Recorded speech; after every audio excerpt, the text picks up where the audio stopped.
ਸੱਜਣੋ ਤੇ ਮਿੱਤਰੋ, ਖੈਰ ਨਾਲ ਵਸੋ ਤੇ ਖਿੜ ਖਿੜ ਹੱਸੋ। ਤੁਸੀਂ ਵੇਖ ਰਹੇ ਹੋ ਜਾਗ ਪੰਜਾਬੀ ਚੈਨਲ ਤੇ ਮੈਂ ਤੁਹਾਡਾ ਮੇਜ਼ਬਾਨ ਸ਼ਬੀਰ ਜੀ ਅੰਗ ਰੰਗ ਚੱਜ ਦੀ ਗੱਲ ਲੈ ਕੇ ਤੁਹਾਡੀ ਸੇਵਾ ਦੇ ਵਿੱਚ ਹਾਜ਼ਰ ਹਾਂ। ਤੇ ਬਹੁਤ ਧੰਨਵਾਦ ਕਿ ਤੁਸੀਂ ਇਸ ਦੇ ਵਿੱਚ ਬੜਾ ਮੋਹ ਲੈ ਰਹੇ ਹੋ, ਬੜੇ ਰੁਚੀ ਬਣ ਰਹੀ ਹੈ ਤੁਹਾਡੀ ਇਹ ਚੱਜ ਦੀ ਗੱਲ ਦੇ ਵਿੱਚ। ਔਰ ਤੁਸੀਂ ਜਿਹੜਾ ਪਿਛਲਾ ਸਾਡਾ ਵਲੌਗ ਹੈ ਉਸ ਨੂੰ ਬੜਾ ਪਸੰਦ ਕੀਤਾ, ਜਿਹੜਾ ਕਿ ਅਫਗਾਨੀਆਂ ਦੇ ਬਾਰੇ ਸੀ। ਔਰ ਇਸ ਤੇ ਤੁਸੀਂ ਉਹ ਜਿਹੜੇ ਸਵਾਲ ਚੁੱਕੇ ਨੇ ਉਹਨਾਂ ਦੇ ਵੀ ਅਸੀਂ ਜਿਹੜਾ ਹੈ ਉਹ ਗੱਲ ਜਿਹੜੀ ਹੈ ਉਹ ਕਰਾਂਗੇ। ਤੇ ਮਸਲਾ ਜਿਹੜਾ ਹੈ ਉਹ ਚੱਲ ਰਿਹਾ ਸੀ ਕਿ ਮਹਿੰਗਾਈ ਜਿਹੜੀ ਹੈ ਉਹ ਬਹੁਤ ਹੈ, ਲੋਕ ਜਿਹੜੇ ਨੇ ਉਹ ਮਹਿੰਗਾਈ ਹੱਥੋਂ ਬਹੁਤ ਆਤਰ ਨੇ। ਔਰ ਇਸੇ ਤਰ੍ਹਾਂ ਜਿਹੜੀ ਸਟੇਟ ਹੈ ਉਹ ਵੀ ਬੜੀ ਪਰੇਸ਼ਾਨ ਹੈ। ਔਰ ਜਿਹੜੀ ਕਿ ਇਸ ਦੇ ਦੇਸ਼ ਦੀ ਖੁਦ ਸਾਖਤਾ ਮਾਲਿਕ ਹੈ ਫੌਜ, ਉਹ ਖੁਦ ਵੀ ਜਿਹੜਾ ਹੈ ਬਹੁਤ ਪਰੇਸ਼ਾਨ ਹੈ। ਔਰ ਉਹਦੇ ਸਾਹਮਣੇ ਜਿਹੜਾ ਹੈ ਬੜੇ ਚੈਲੰਜ ਜਿਹੜੇ ਨੇ ਉਹ ਆ ਸਾਹਮਣੇ ਖੜੇ ਹੋਏ ਨੇ। ਜਗਤ ਪੱਧਰ ਤੇ ਕੋਈ ਦੇਸ਼ ਜਿਹੜਾ ਹੈ ਇਹਨਾਂ ਦੀ ਸਹਾਇਤਾ ਕਰਨ ਲਈ ਜਿਹੜਾ ਹੈ ਉਹ ਤਿਆਰ ਨਹੀਂ। ਮਾਲੀ ਮਦਦ ਮਿਲਣ ਦੀ ਕਿਤੋਂ ਕੋਈ ਆਸ ਉਮੀਦ ਜਿਹੜੀ ਹੈ ਉਹ ਨਹੀਂ ਹੈ। ਇਸੇ ਤਰ੍ਹਾਂ ਜਿਹੜਾ ਮੁਲਕ ਦੇ ਅੰਦਰ ਜਿਹੜਾ ਹੈ ਕੋਈ ਬੰਦਾ ਜਿਹੜਾ ਹੈ, ਕੋਈ ਅਦਾਰਾ ਜਿਹੜਾ ਹੈ ਉਹ ਪੈਸੇ ਲਾਉਣ ਲਈ ਤਿਆਰ ਨਹੀਂ, ਉਹ ਇਨਵੈਸਟਮੈਂਟ ਕਰਨ ਲਈ ਤਿਆਰ ਨਹੀਂ। ਤੇ ਜਦੋਂ ਇੱਥੇ ਇਨਵੈਸਟਮੈਂਟ ਨਹੀਂ ਹੋਣੀ, ਜਦੋਂ ਇੱਥੇ ਪੈਸੇ ਨਹੀਂ ਲੱਗਣੇ, ਕਿਸੇ ਨੇ ਆ ਕੇ ਇੱਥੇ ਫੈਕਟਰੀ ਨਹੀਂ ਲਾਉਣੀ, ਤੇ ਫਿਰ ਜਿਹੜਾ ਹੈ ਇੱਥੇ ਪੈਦਾਵਾਰ ਨਹੀਂ ਹੋਣੀ। ਜਦੋਂ ਪੈਦਾਵਾਰ ਨਹੀਂ ਹੋਣੀ ਤੇ ਫਿਰ ਕਮਾਈ ਨਹੀਂ ਹੋਣੀ। ਜਿਸ ਵੇਲੇ ਕਮਾਈ ਨਹੀਂ ਹੋਣੀ ਤੇ ਫਿਰ ਇਹ ਦੇਸ਼ ਜਿਹੜਾ ਹੈ ਉਹ ਕਿੱਥੋਂ ਚੱਲਣਾ ਹੈ, ਇਹ ਘਰ ਜਿਹੜਾ ਹੈ ਇਹ ਕਿਸ ਤਰ੍ਹਾਂ ਚੱਲੇਗਾ। ਇਹ ਸਵਾਲ ਜਿਹੜਾ ਹੈ ਇਹ ਇਸ ਵਕਤ ਜਿਹੜਾ ਹੈ ਪਾਕਿਸਤਾਨੀ ਕੌਮ ਦੇ ਸਾਹਮਣੇ ਵੀ ਹੈ, ਔਰ ਜਿਹੜੇ ਇਸ ਨੂੰ ਚਲਾਉਣ ਵਾਲੇ ਨੇ ਪਾਕਿਸਤਾਨ ਦੇ ਠੇਕੇਦਾਰ, ਉਹਨਾਂ ਦੇ ਸਾਹਮਣੇ ਵੀ ਜਿਹੜਾ ਹੈ ਉਹ ਜਿਹੜਾ ਇਹ ਸਵਾਲ ਜਿਹੜਾ ਹੈ ਇੱਕ ਡਰਾਉਣੇ ਖਾਬ ਦੀ ਤਰ੍ਹਾਂ ਉਹਨਾਂ ਦੇ ਸਾਹਮਣੇ ਜਿਹੜਾ ਹੈ ਉਹ ਖੜਾ ਹੈ। ਔਰ ਇਸੇ ਹੀ ਜਿਹੜੀ ਹੈ ਪਰੇਸ਼ਾਨੀ ਦੇ ਵਿੱਚ ਉਹਨਾਂ ਨੇ ਕੁਝ ਪੈਰ ਜਿਹੜੇ ਨੇ ਉਹ ਪੁੱਟੇ ਤੇ ਹੈ ਨਹੀਂ, ਲੇਕਿਨ ਇਹਨਾਂ ਦੇ ਇਸ ਦੇ ਉੱਤੇ ਵੀ ਬਹੁਤ ਸਾਰੇ ਜਿਹੜੇ ਸਵਾਲਾਤ ਨੇ। ਪਹਿਲਾ ਜਿਹੜਾ ਉਹਨਾਂ ਨੇ ਵੱਡਾ ਕੰਮ ਕੀਤਾ ਹੈ ਉਹ ਇਹ ਹੈ ਕਿ ਅਫਗਾਨ ਬਾਰਡਰ ਜਿਹੜਾ ਹੈ ਉਸ ਨੂੰ ਸੀਲ ਕੀਤਾ ਹੈ। ਔਰ ਉਸ ਦੇ ਉੱਤੇ ਜਿਹੜੀ ਸਮਗਲਿੰਗ ਹੋ ਰਹੀ ਸੀ ਉਸ ਦੇ ਉੱਤੇ ਉਹਨਾਂ ਨੇ ਹਟਕ ਲਾਈ ਹੈ, ਰੋਕ ਲਾਈ ਹੈ, ਜਿਹਦੀ ਵਜ੍ਹਾ ਤੋਂ ਜਿਹੜੇ ਅਫਗਾਨੀ ਲੋਕ ਨੇ ਉਹ ਪਿੱਟ ਉੱਠੇ ਨੇ, ਕਿਉਂਕਿ ਇਸ ਦੇ ਨਾਲ ਉਹਨਾਂ ਦਾ ਜਿਹੜਾ ਕਾਰੋਬਾਰ ਹੈ ਉਹ ਬੜਾ ਮੁਤਾਸਰ ਹੋਇਆ ਹੈ। ਤਾਂ ਇੱਥੋਂ ਇਹ ਗੱਲ ਤੇ ਜਿਹੜੀ ਹੈ ਨਿੱਤਰ ਕੇ ਸਾਹਮਣੇ ਆ ਗਈ ਕਿ ਇੱਥੇ ਜਿਹੜੇ ਅਫਗਾਨੀ ਨੇ ਉਹ ਸਮਗਲਿੰਗ ਦੇ ਵਿੱਚ ਜਿਹੜਾ ਨਾ ਸਿੱਧੇ ਸਾਹਮਣੇ ਜਿਹੜਾ ਨਾ ਉਹ ਹੈ ਉਹ ਕਰ ਰਹੇ ਨੇ। ਇਹ ਨਹੀਂ ਹੈ ਕਿ ਮਕਾਮੀ ਆਬਾਦੀ ਜਿਹੜੀ ਹੈ ਜਾਂ ਮਕਾਮੀ ਅਦਾਰੇ ਜਿਹੜੇ ਨੇ ਉਹ ਇਸ ਦੇ ਵਿੱਚ ਸ਼ਾਮਲ ਨਹੀਂ ਹੈ। ਹੁਣ ਜ਼ਾਹਰ ਹੈ ਕਿ ਜਿਹੜੀ ਸਮਗਲਿੰਗ ਹੈ ਉਹ ਸਰਹੱਦੋਂ ਪਾਰ ਹੁੰਦੀ ਹੈ, ਤੇ ਸਰਹੱਦ ਦੇ ਉੱਤੇ ਕਿਸੇ ਪੁਲਿਸ ਦੀ ਡਿਊਟੀ ਤੇ ਨਹੀਂ ਹੁੰਦੀ ਜਾਂ ਆਮ ਆਦਮੀ ਦੀ ਡਿਊਟੀ ਤੇ ਨਹੀਂ ਹੁੰਦੀ, ਉੱਥੇ ਫੌਜ ਦੀ ਡਿਊਟੀ ਹੁੰਦੀ ਹੈ। ਔਰ ਫੌਜ ਦੇ ਅਸਰ ਹੇਠ ਜਿਹੜਾ ਹੈ ਉੱਥੇ ਇਹ ਸਾਰਾ ਮਾਮਲਾ ਜਿਹੜਾ ਹੈ ਇਹ ਹੁੰਦਾ ਹੈ। ਤਾਂ ਇਸ ਦਾ ਮਤਲਬ ਹੈਗਾ ਕਿ ਇੱਥੋਂ ਜਿਹੜੇ ਫੌਜ ਹੈ ਉਹ ਵੀ ਇਸ ਕੰਮ ਦੇ ਵਿੱਚ ਜਿਹੜਾ ਹੈ ਉਹ ਮੁਲਵਸ ਹੈ। ਇਸੇ ਤਰ੍ਹਾਂ ਦੂਸਰੇ ਜਿਹੜੇ ਸਿਕਿਉਰਿਟੀ ਦੇ ਅਦਾਰੇ ਨੇ ਉਹ ਵੀ ਇਸ ਦੇ ਵਿੱਚ ਜਿਹੜਾ ਹੈ ਉਹ ਮੁਲਵਸ ਨੇ। ਲੇਕਿਨ ਇਹਨਾਂ ਅਦਾਰਿਆਂ ਨੇ ਕੁਝ ਦੇਰ ਲਈ ਆਪਣੇ ਆਪ ਨੂੰ ਜਿਹੜਾ ਹੈ ਉਹ ਪਿੱਛੇ ਹਟਾ ਲਿਆ ਹੈ। ਔਰ ਇਹਦੇ ਉੱਤੇ ਹੁਣ ਜਿਹੜੀ ਪਰੇਸ਼ਾਨੀ ਜਿਹੜੀ ਹੈ ਉਹ ਅਫਗਾਨ ਜਿਹੜੇ ਕਾਰੋਬਾਰੀ ਲੋਕ ਨੇ ਉਹ ਨੇ, ਜਿਹੜੇ ਕਿ ਇੱਥੋਂ ਡਾਲਰ ਵੀ ਲੈ ਕੇ ਜਾ ਰਹੇ ਸਨ, ਆਟਾ ਵੀ ਲੈ ਕੇ ਜਾ ਰਹੇ ਸਨ, ਚੀਨੀ ਵੀ ਲੈ ਕੇ ਜਾ ਰਹੇ ਸਨ, ਔਰ ਹਰ ਕਿਸਮ ਦੀ ਜਿਹੜੀ ਹੈ ਉਹ ਸਮਗਲਿੰਗ ਜਿਹੜੀ ਹੈ ਉਹ ਕਰ ਰਹੇ ਸਨ। ਉਹਦੀ ਵਜ੍ਹਾ ਤੋਂ ਇੱਕ ਜਿਹੜਾ ਨਾ ਮਸਨੂਈ ਬੁਹਰਾਨ ਜਿਹੜਾ ਹੈ ਉਹ ਪੈਦਾ ਹੋਇਆ।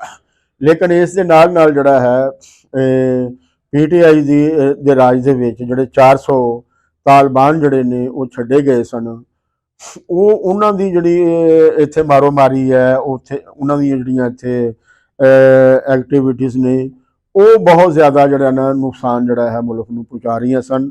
ਇਹ ਗੱਲ ਜਿਹੜੀ ਹੈ ਇਸ ਦੇ ਉੱਤੇ ਗੱਲ ਜਿਹੜੀ ਹੋਣੀ ਬਹੁਤ ਜ਼ਰੂਰੀ ਹੈ ਕਿ ਉਹ 400 ਜਿਹੜੇ ਲੋਕ ਨੇ ਉਹ ਕਿਉਂ ਛੱਡੇ ਗਏ, ਔਰ ਕਿਹਦੀ ਇਜਾਜ਼ਤ ਦੇ ਨਾਲ, ਕਿਹਦੀ ਰਜ਼ਾਮੰਦੀ ਦੇ ਨਾਲ ਜਿਹੜਾ ਹੈ ਉਹ ਛੱਡੇ ਗਏ, ਔਰ ਕਿਉਂ ਛੱਡੇ ਗਏ। ਉਹਦੇ ਜਿਹੜੇ ਕਿਉਂ ਦੇ ਜਿਹੜੇ ਜਵਾਬ ਨੇ ਉਹ ਹੁਣ ਆ ਰਹੇ ਨੇ ਕਿ ਇਸ ਦੇ ਵਿੱਚ ਜਿਹੜਾ ਹੈ ਜਿਹੜੇ ਕਿ ਇੱਥੇ ਸਿਕਿਉਰਿਟੀ ਅਦਾਰਿਆਂ ਦੇ ਉੱਤੇ ਜਿਹੜੇ ਹਮਲੇ ਹੋ ਰਹੇ ਨੇ, ਉਹਨਾਂ ਹਮਲਿਆਂ ਦੇ ਵਿੱਚ ਜਿਹੜਾ ਹੈ ਉਹ ਲੋਕ ਜਿਹੜੇ ਨੇ ਉਹ ਐਕਟਿਵ ਨੇ, ਉਹ ਨੁਮਾਇਆ ਨੇ, ਔਰ ਉਹ ਸਾਹਮਣੇ ਨੇ। ਸੋ ਇਹ ਜਿਹੜਾ ਮਸਲਾ ਅਫਗਾਨੀਆਂ ਦਾ ਹੈ ਇਹ ਕੋਈ ਆਮ ਜਿਹਾ ਮਸਲਾ ਨਹੀਂ ਹੈ। ਇਸ ਨੂੰ ਬੜੀ ਸੰਜੀਦਗੀ ਦੇ ਨਾਲ, ਬੜੀ ਗੰਭੀਰਤਾ ਦੇ ਨਾਲ, ਔਰ ਬੜੇ ਉਦਮ ਦੇ ਨਾਲ ਜਿਹੜਾ ਹੈ ਉਹ ਲੈਣ ਦੀ ਲੋੜ ਹੈ। ਔਰ ਇਸ ਨੂੰ ਜਿਹੜਾ ਹੈ ਤੋੜ ਪਹੁੰਚਾਉਣ ਦੀ ਜਿਹੜੀ ਹੈ ਉਹ ਲੋੜ ਹੈ। ਇਹ ਸਵਾਲ ਤੇ ਹੈ ਕਿ ਇਹ ਹੁਣ ਜਿਹੜੀ ਫੌਜ ਨੇ ਬਰਾਹ ਰਾਸਤ ਜਿਹੜਾ ਹੈ ਸਿੱਧਾ ਸਾਵਾਂ ਉਹ ਆਪ ਜਿਹੜਾ ਹੈ ਇਹ ਫੈਸਲਾ ਕੀਤਾ ਹੈ, ਔਰ ਆਪ ਹੀ ਉਹ ਜਿਹੜਾ ਹੈ ਇਸ ਤੇ ਜਿਹੜਾ ਹੈ ਉਹ ਐਕਸ਼ਨ ਕਰ ਰਹੇ ਨੇ। ਇਹ ਐਕਸ਼ਨ ਜਿਹੜਾ ਹੈ ਉਹ ਕਿੰਨੀ ਕੁ ਦੇਰ ਤੱਕ ਜਾਰੀ ਰਹੇਗਾ, ਆਇਆ ਜਿਹੜੀ ਅੱਗੇ ਆਉਣ ਵਾਲੀ ਸਰਕਾਰ ਹੈ ਉਹ ਇਸ ਨੂੰ ਜਾਰੀ ਰੱਖ ਪਾਏਗੀ। ਜਿਹੜੇ ਸਾਡੇ ਸਿਕਿਉਰਿਟੀ ਦੇ ਅਦਾਰੇ ਨੇ, ਕਿਆ ਉਹ ਇਸ ਸਿਲਸਿਲੇ ਦੇ ਵਿੱਚ ਉਸ ਦੇ ਨਾਲ ਜਿਹੜਾ ਹੈ ਉਹ ਤਾਵਨ ਕਰਨਗੇ, ਔਰ ਉਹਨਾਂ ਨੂੰ ਇਹ ਅਗਰ ਉਹਨਾਂ ਦੇ ਨਾਲ ਇਹ ਤਾਵਨ ਨਹੀਂ ਕੀਤਾ ਜਾਂਦਾ, ਉਹਦੇ ਬਾਰੇ ਪਾਲਿਸੀ ਬਦਲੀ ਜਾਂਦੀ, ਤੇ ਫਿਰ ਉਸ ਦਾ ਜਿਹੜਾ ਬਦਲ ਹੈ ਉਹ ਕੀ ਹੈ, ਇਹ ਮਾਮਲਾ ਜਿਹੜਾ ਨਾ ਕਿਸ ਤਰ੍ਹਾਂ ਚੱਲੇਗਾ। ਹੁਣ ਤੇ ਇਹ ਜਿਹੜਾ ਨਾ ਇਹ ਸਿੱਧੀ ਸਾਮੀ ਜਿਹੜੀ ਹੈ, ਜਿਹੜੀ ਨਿਗਰਾਨ ਗੌਰਮੈਂਟ ਹੈ, ਉਹ ਤੇ ਇੱਕ ਵਿਖਾਵੇ ਦੀ ਜਿਹੜੀ ਸਰਕਾਰ ਬਣ ਕੇ ਜਿਹੜੀ ਨਾ ਰਹਿ ਗਈ ਹੈ। तमाम फैसले ਜਿਹੜੇ ਨੇ ਉਹ ਸਿਕਿਉਰਿਟੀ ਇਦਾਰੇ ਜਿਹੜੇ ਨੇ ਉਹ ਆਪ ਕਰ ਰਹੇ ਨੇ, ਔਰ ਉਹ ਸਿੱਧਾ ਸਾਮਾ ਜਿਹੜਾ ਹੈ ਰਾਜ ਜਿਹੜਾ ਹੈ ਉਹਨਾਂ ਦੇ ਹੱਥ ਦੇ ਵਿੱਚ ਹੈਗਾ। ਕਿਆ ਇਹ ਸਿੱਧਾ ਸਾਮਾ ਰਾਜ ਇਸੇ ਤਰ੍ਹਾਂ ਹੀ ਇਹਨਾਂ ਦੇ ਹੱਥ ਦੇ ਵਿੱਚ ਰਹੇਗਾ? ਜਿਹੜੇ ਆਉਣ ਵਾਲੇ ਇਲੈਕਸ਼ਨ ਨੇ ਉਸ ਇਲੈਕਸ਼ਨ ਦੇ ਤੱਤ ਦੇ ਵਿੱਚ ਜਿਹੜੀ ਸਰਕਾਰ ਬਣੇਗੀ ਉਸ ਦੇ ਕੋਲ ਕਰਨ ਲਈ ਕਿੰਨਾ ਕੁ ਇਖਤਿਆਰ ਹੋਵੇਗਾ, ਇਹ ਵੀ ਜਿਹੜਾ ਸਵਾਲ ਹੈ ਇਹ ਆਪਣੀ ਇਹ ਬਿਲਕੁਲ ਹੈ ਜੈਨੂਇਨ ਸਵਾਲ ਹੈ, ਕਿਉਂਕਿ ਇਸ ਦਾ ਇਸ ਮੁਲਕ ਦੀ ਸਲਾਮਤੀ ਦੇ ਨਾਲ ਔਰ ਇੱਥੋਂ ਦੇ ਜਿਹੜੇ ਮਸਾਇਲ ਨੇ ਉਹਨਾਂ ਦੇ ਨਾਲ ਇਹ ਜੁੜਿਆ ਹੋਇਆ ਹੈ। ਤੇ ਜੇ ਉਹ ਸਰਕਾਰ ਜਿਹੜੀ ਹੈ ਉਹ ਆਪਣੇ ਬਾਇਖਤਿਆਰ ਨਹੀਂ ਹੁੰਦੀ ਤੇ ਫਿਰ ਉਹਦਾ ਜਿਹੜਾ ਹਾਲ ਹੈ ਉਹ ਪਿਛਲੀਆਂ ਸਰਕਾਰਾਂ ਦੀ ਤਰ੍ਹਾਂ ਹੋਏਗਾ, ਤੇ ਫਿਰ ਇਹ ਜਿਹੜੀ ਸਟੇਟ ਹੈ ਇਹ ਆਪਣੇ ਆਪ ਨੂੰ ਕਿਸ ਤਰ੍ਹਾਂ ਜਿਹੜਾ ਹੈ ਉਹ ਸੰਭਾਲ ਪਾਏਗੀ। ਇਹ ਉਹ ਸਵਾਲ ਨੇ ਜਿਨ੍ਹਾਂ ਦੇ ਉੱਤੇ ਜਿਹੜਾ ਹੈ ਗੱਲ ਕਰਨ ਦੀ ਬੜੀ ਲੋੜ ਹੈ, ਔਰ ਜਿਹੜੇ ਰਿਆਸਤ ਦੇ ਠੇਕੇਦਾਰ ਨੇ ਉਹਨਾਂ ਨੂੰ ਇਹਦੇ ਬਾਰੇ ਇੱਕ ਵਾਜ਼ਿਹ ਪਾਲਿਸੀ ਜਿਹੜੀ ਹੈ ਔਰ ਇੱਕ ਵਾਜ਼ਿਹ ਜਿਹੜਾ ਹਕਮਤ ਅਮਲੀ ਹੈ ਉਹ ਦੱਸਣੀ ਚਾਹੀਦੀ ਹੈ, ਔਰ ਉਸ ਨੂੰ ਜਿਹੜਾ ਹੈ ਲੋਕਾਂ ਦੇ ਸਾਹਮਣੇ ਜਿਹੜਾ ਹੈ ਉਤਰਨਾ ਚਾਹੀਦਾ ਹੈ। ਕਿਉਂਕਿ ਅਗਰ ਇਹ ਮੁਲਕ ਜਿਹੜਾ ਹੈ ਹੁਣ ਆਪਣੇ ਪੈਰਾਂ 'ਤੇ ਆਪ ਨਹੀਂ ਖਲੋਂਦਾ, ਅਗਰ ਇੱਥੇ ਪੈਦਾਵਾਰੀ ਅਮਲ ਜਿਹੜਾ ਉਹ ਸ਼ੁਰੂ ਨਹੀਂ ਹੁੰਦਾ, ਤੇ ਫਿਰ ਇਹ ਗੱਲ ਜਿਹੜੀ ਹੈ ਨਾ ਪੱਕੀ ਹੈ ਕਿ ਇਹ ਜਿਹੜੇ ਇਦਾਰੇ ਨੇ ਇਹ ਵੀ ਕਾਇਮ ਜਿਹੜੇ ਨੇ ਨਹੀਂ ਰਹਿ ਪਾਣਗੇ।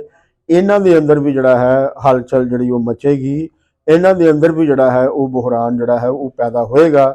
ਸੋ ਇਹ ਜਿਹੜਾ ਸਵਾਲ ਸਿਰਫ ਹੁਣ ਮੁਲਕ ਦੇ ਡਿਫਾਲਟ ਹੋਣ ਦਾ ਨਹੀਂ ਰਹਿ ਗਿਆ, ਬਲਕਿ ਸਵਾਲ ਜਿਹੜਾ ਹੈ ਉਹ ਇਸ ਮੁਲਕ ਦੇ ਕਾਇਮ ਹੋਣ ਦਾ ਜਿਹੜਾ ਹੈ ਔਰ ਇਸ ਦੇ ਕਾਇਮ ਰਹਿਣ ਦਾ ਜਿਹੜਾ ਸਵਾਲ ਹੈ ਉਹ ਜਿਹੜਾ ਨਾ ਪਹਿਲੇ ਨੰਬਰ ਦੇ ਉੱਤੇ ਆ ਗਿਆ ਹੈ।